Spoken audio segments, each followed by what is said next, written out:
Google's Panda update, also called Farmers Update, is an update that first happened in March 2011.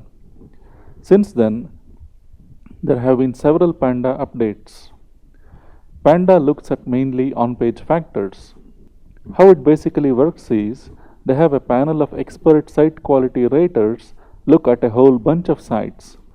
These raters either like or dislike every site they see. Google then uses machine learning algorithms to figure out the common parameters of sites that the raters liked and the common parameters of the sites they disliked. And then they decide upon a set of parameters that every good site should have. They also decide the common parameters of the bad sites. They then roll this across their index and then sort the good sites from the bad sites. You can say the Panda update focuses on the experience a site gives a user. They use machine learning algorithms to answer questions about a site like, would a user trust this site with their credit card? Would a user trust the medical information on this site? And so on.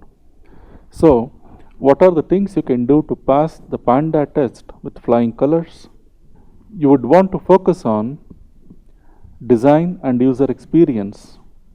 Your site should look good, be easy to navigate, should load fast, and should render well on mobile devices. If a site has too many ads, then the site is likely to score very poorly.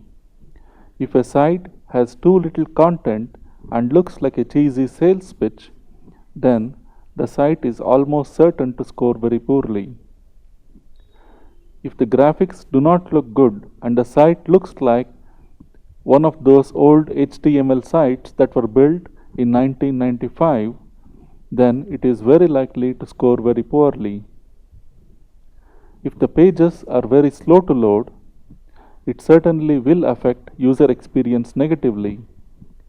Even if a site has just a few very poorly designed pages, it can affect the ability of the rest of the pages on the site to rank well.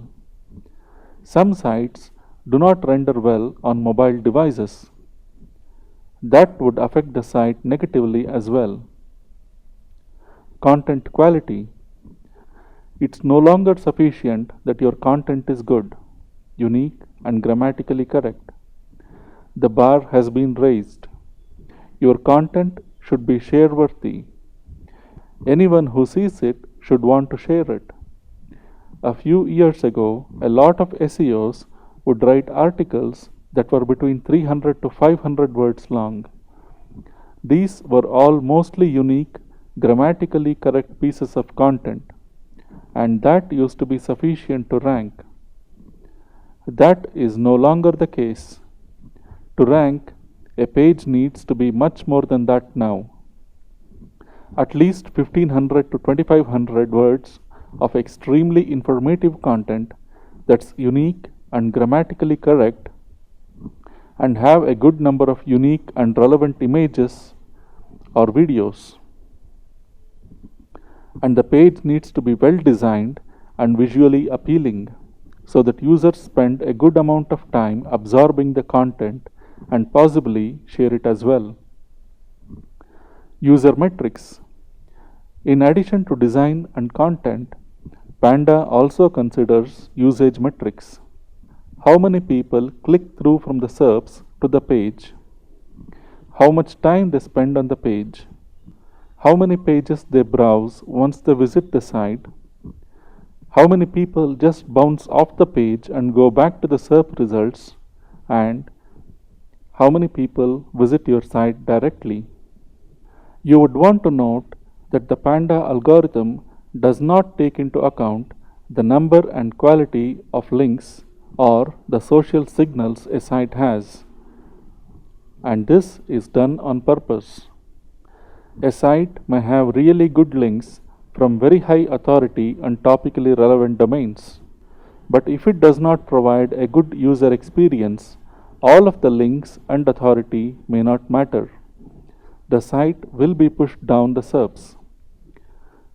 Google is trying to ensure only sites that provide a good user experience rise to the top of the SERPs. Panda is now part of the Google algorithm and is no longer a mere update that happens every few months like it used to. This only goes to show how particular Google is about the kind of sites they want at the top of the results.